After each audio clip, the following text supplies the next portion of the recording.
What's up, guys? Welcome to another episode of Planetary Reviews, and I am here to review Rainbow Six Siege. Sorry it's not Sword Art Fatal Bullet. I've just been having a lot of homework for college, a lot of stuff to do for that, so I wanted to give you a game that I've been playing for a little bit longer than that, because I was playing it before Sword Art even came out, so I felt it would be a good idea. Even though it's an older game, I feel that Siege is in an interesting place right now.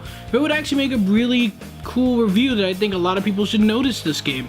So guys, without further ado, here is my review for Rainbow Six Siege. The Rainbow Six franchise has been around for a long time, as far back as the PS2 days.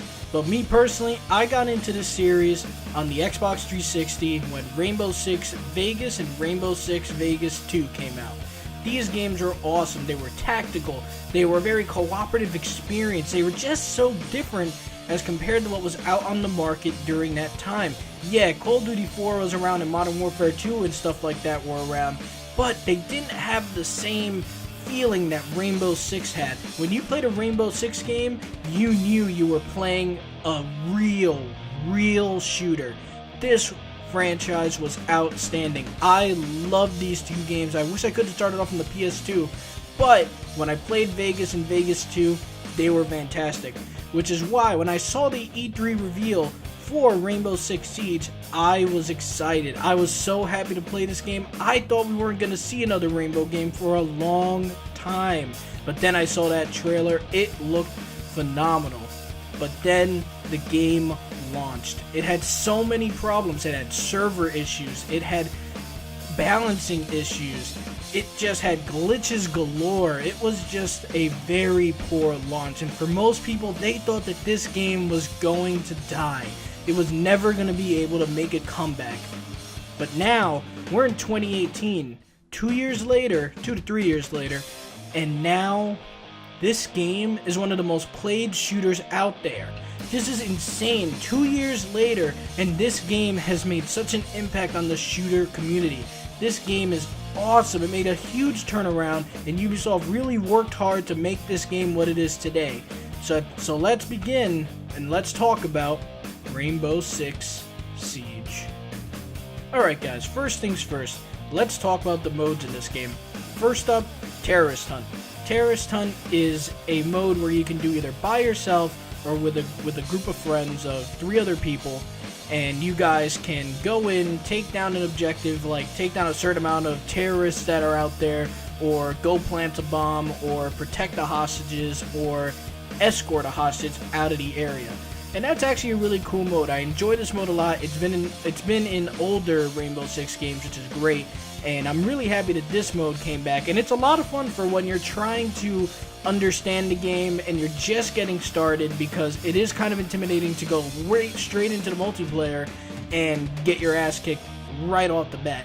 So I would recommend with this game, practice with Terrorist Hunt and also do the situations, because it'll teach you more about the mechanics in the game, how it works and everything like that.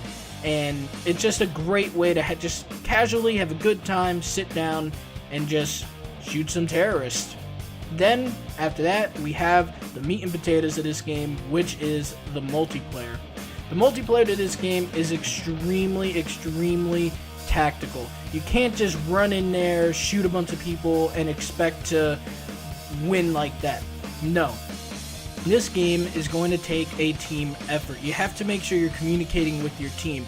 Tell them where the enemies are. Spot people on cameras. Tell them where we should barricade, where shouldn't we barricade, what character are they using, what character are you using. Coordinate with your team. And if you're doing this game solo, which can be a little difficult, but it is doable, when you're doing this game solo, I definitely recommend you use some of the more support type characters that don't really necessarily have to do call outs with their abilities. You could use characters that are more like medics. They have a medic in this game called Doc. They have a character that throws out armor for the team named Rook. They have a trap-based character named Frost that she puts down traps all over the map and stuff like that. So you don't necessarily have to tell your teammates where you're going, what you're doing.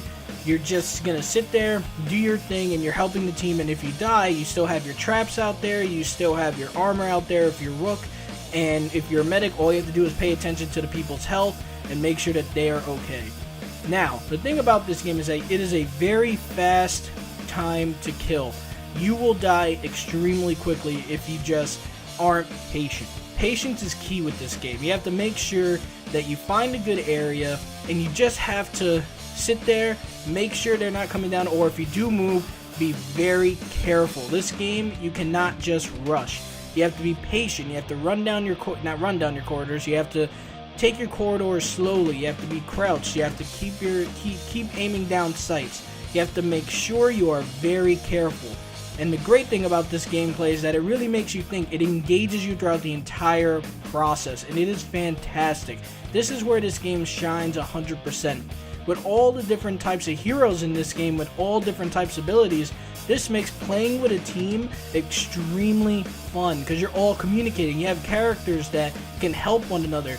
You have a character named IQ that she can sense where electrical devices are, and then you have a character named Thatcher that can sit there with his EMP grenade, follow IQ, be told where all the electrical devices are, toss in his EMP, and take down all those things, and then you guys can breach together.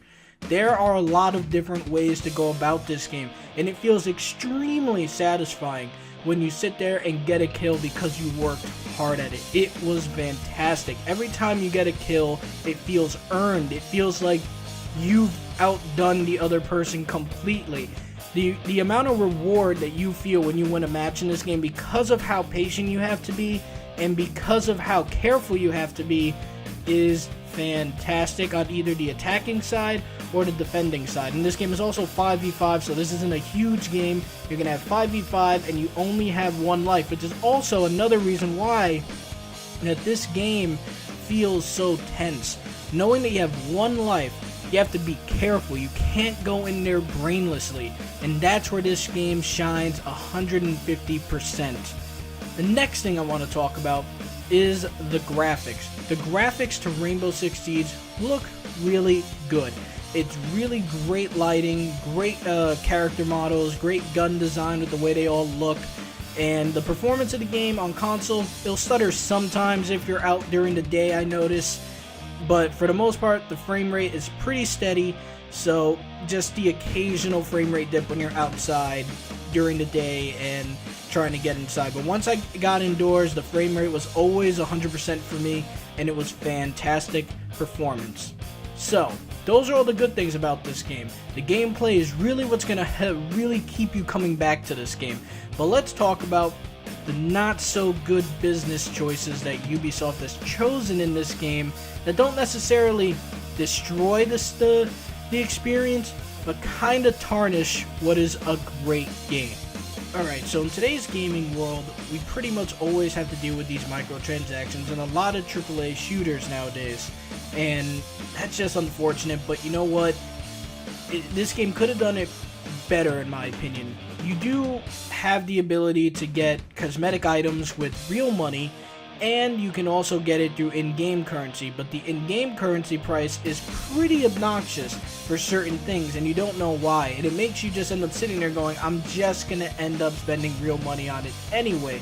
But at least it isn't through a loot box system. In this game, at least you can sit there and just buy the thing you want directly. If you want to get a $20 card and spend money on certain camos, the game gives you the option to get that specific thing that you want. You're not gambling for it. You are just going to get that specific thing. The thing that I don't like about this system, though, is that the in-game currency price is sometimes so high that it feels like the only option you really have is to buy them, especially with the heroes. Granted, I get why, because they're the heroes of the game, they're the characters, they're the selling point with all these different abilities, but still, it just feels like at the end of the day, they're just kind of strong-arming you to sit there and be like, hey, just pay for the item. It's going to take you too long. Just pay for the item.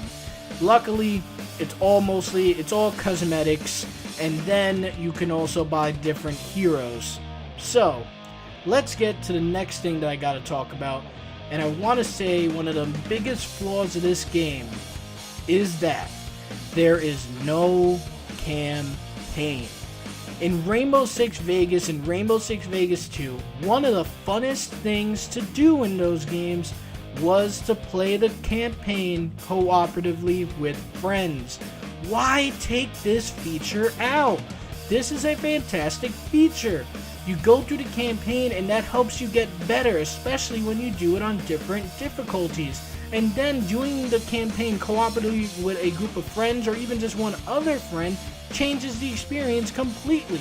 Especially when you up the difficulty and you're both sitting there strategizing on how to handle a situation. This whole thing gets you ready for the multiplayer, gets you better at the game.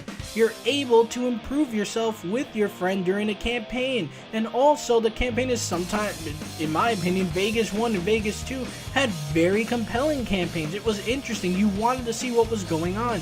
These terrorists that were attacking Vegas, you wanted to see the heroes take them down in their journey to doing that. And this game took it out? Why? Why would you do that? This is a just missed opportunity, and it takes the value away from the game. Without a campaign for a game like Rainbow Six, that's horrible. That is a horrible choice. That is one of the only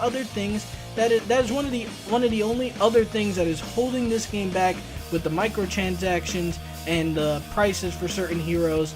And I could have gotten over that and given this game a much higher rating, but the fact that there is no campaign really does hold it back. Don't get me wrong, the multiplayer, like I said, in 2018 they have updated it to make it work 100% great with the servers. They have made it so that the glitches have gone away almost completely. They have made this game one of the best multiplayer experiences ever. But without this campaign, this game still feels like just a hollow attempt to try and revitalize the Rainbow Six name. Without the campaign, without the co-op experience with your friends going through that, it just feels like a core piece of Rainbow Six is missing without that component. But at the end of the day, guys, Rainbow Six Siege in 2018 is still a huge improvement over what it was. This game is now playable. The glitches are, like I said, almost non-existent. The server is fantastic. The game's frame rate is on point. The gameplay is solid. There's a whole lot of tactical and great advantages in this game when you're playing with a squad.